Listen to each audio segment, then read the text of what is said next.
All right, welcome back everybody. We are now moving on to a brand new section. So the previous section was focused around Laravel Socialite so that we could work with social logins and signing up social users. Now we're going to be focusing on, in this section, another official package called Laravel Scout. So this is again, another official package officially maintained by Laravel, but Laravel Scout makes it super easy to create search features inside of your application and also indexing your databases and your models. Okay, so it's all focused around creating really good, easy search experiences. And that's going to be the goal of this section, is helping you build better search functionality for your application. And this is actually going to be really cool because by the end of this, we're actually going to be building something that looks just as good as Google. You'll have live search updates, auto completing as you type and stuff like that. So we can build some pretty cool stuff with these tools. So throughout this section, what we'll be learning is we're going to start off here at the beginning by configuring and installing Laravel Scout. We're going to also set up this brand new blog project, which I will walk you through at the end of this video. Then we're going to talk about Algolia and how search works. We'll set up a free Algolia search account and index and see how that works and how we can maintain our search index. Then we're going to go through and actually make our posts and our users searchable so that we'll be able to run searches on it. And then we'll talk about how we run the searches themselves. We can do server-side searches with PHP. We'll show you how to do that. And then we'll finish off this section by creating a client-side searching application where we can run searching on the client side using JavaScript and see those updates immediately without refreshing the browser or anything like that. So that'll be really cool. That's going to look really good by the time we're done with this section, and you'll be a pro at Laravel Scout.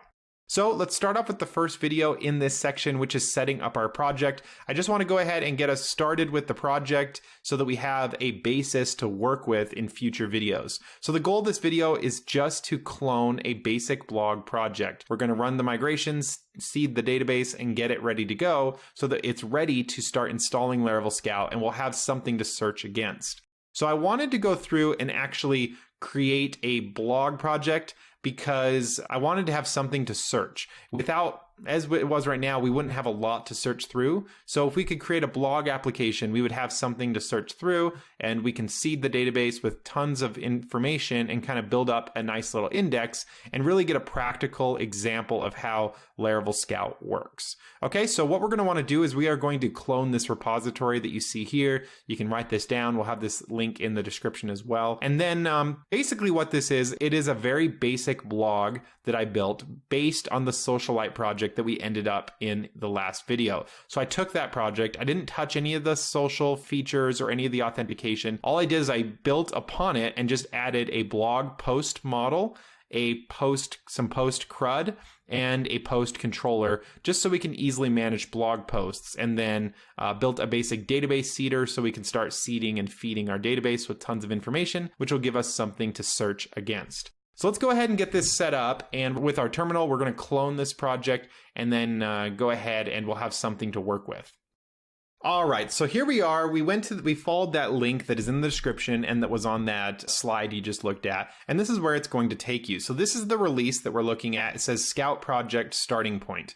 This is where we're going to start off, and I want everyone to kind of have this project on their computer so that we all have the same kind of starting point, and we'll also have some stuff to actually search through. We'll have some content to search. So what you can do here is you can actually just download the source code as a zip file down here if you'd like, or what I recommend doing is we'll just go to this tag, this start tag, and we're going to clone it based on this start tag. So let's click this start tag here.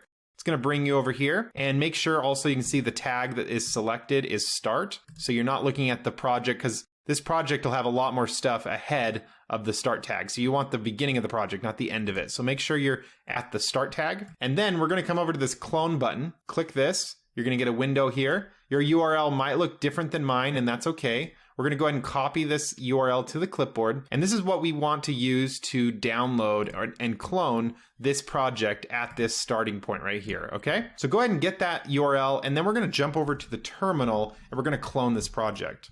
So you can see here, I'm inside of our sites folder. This is where I want to create the project, is inside of here. If we do an ls command, you can see I have two folders, Laravel recipes, and then our Socialite folder. These are two projects we've been working on.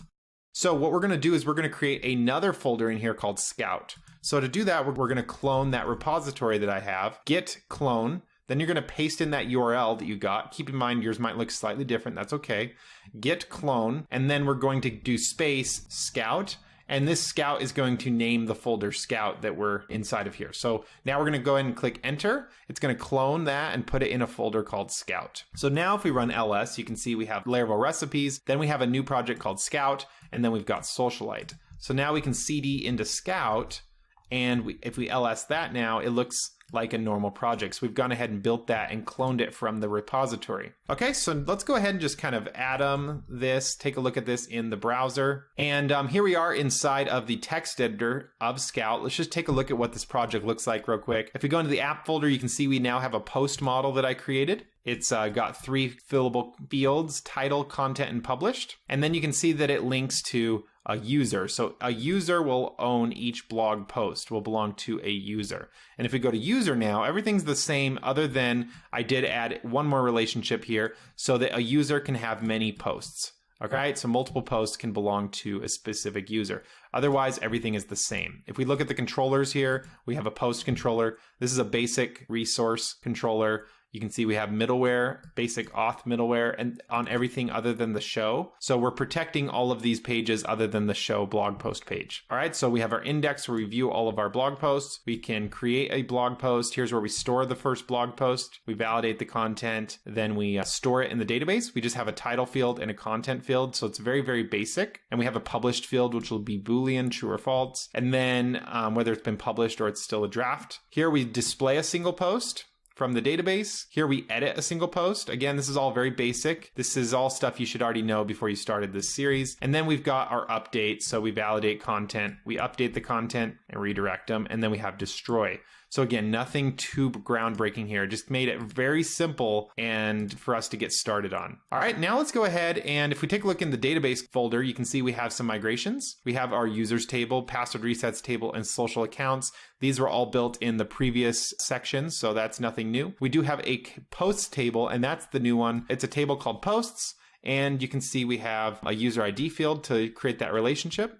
We have a column for title, a text column for content, and a Boolean column for published, and then some timestamps. So again, pretty basic stuff. Then last but not least, we have a database seeder. This is going to create 25 users. For each user, it's going to create 4 different posts and link them to the user. And so there'll be 100 posts and 25 users after we seed the database. So that's everything we really need. Let's go ahead and take a look at the env file, and we can go ahead and start working with it. Let's duplicate this env file real quick. We're just going to call this .env, and this file is what's going to be our env file. Let's go ahead and give our project a name. We'll just call it Scout. It has no key. We'll work on that here in a moment. Here we have our database. We need to create a database called Scout, and then we have our username and our password for our database in here. And then everything else is basically the same default stuff. You can see that our redirect URL is set up in here, but if you want your social login to work, you'll need to add back in your ID and your secret for each Facebook and Twitter to make those work. Otherwise, they should work just fine. Let's go ahead and save that. Now we are going to want to run our key generate to create a key. But you'll notice if you look down here in this folder structure, there is no vendor folder. So if we try to run key generate, we'll probably get an error because we don't have any of the commands for Laravel. So that's why we're going to get this error. So what we need to do is we need to do composer install to install all the dependencies and get that vendor folder loaded up. The reason we didn't have that folder is because we did git clone and the vendor folder is not on GitHub. Okay, so now that we have that set up, you can see we have proxy, socialite, and tinker set up. That's great. Let's go ahead and clear this out. And now we can run PHP artisan key generate. And there we go. It looks great. So now we should have that. If we go back over, we have our new key command. That's awesome. And we also have our vendor folder. So that's good. So we're basically ready to go. If we just make sure that your database stuff's set up so we can run the migrations, all of this should be correct. We're going to create a database called Scout. And then this is my username and password, but change this for yourself if it's any different. All right, so now we're going to jump over to SQL Pro, and in SQL Pro, we're going to create a new database. I'm going to create a new database. We're going to call it Scout because that's what I set it up as, and we're going to create UTF-8 MB4 as the encoding. And there we go. We've got ourselves a fresh database, but there's nothing in it. So the next step is to run those migrations. PHP artisan migrate should create all of those tables. So we have our user table, password resets, social accounts, and posts. But these will all be empty. The next step is to run the seeding. So we'll do PHP Artisan DB seed, and that's going to seed our database. There is no output, but if we go over to SQL Pro and we refresh, we can now see all of our tables are here. And if we start looking at the posts, you can see we have a whole bunch of posts. In total, we have 100, which is what we expected. You can see that each post links to a user ID. So there's 4 for every user.